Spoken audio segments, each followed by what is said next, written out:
Ayun mga idol, nadali rin. Isdang ketong. Masarap yan mga idol. Ang dinamay natin sa ating night spur fishing. Alright. Ayan na siya mga idol, oh. Kaya lang, nang tinamaan, nakadapli.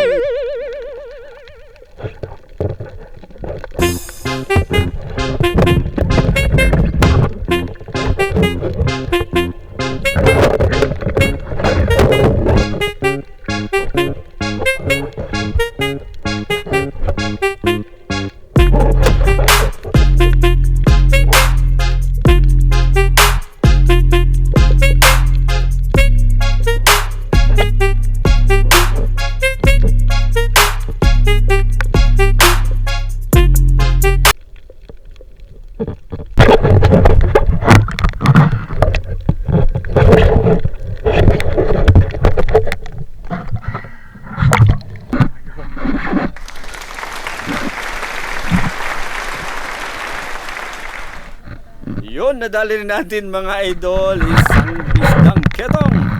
Masarap na pang ulam nito mga idol. Okay, buhay naman, oh. Salamat sa panunood mga idol. Bye bye.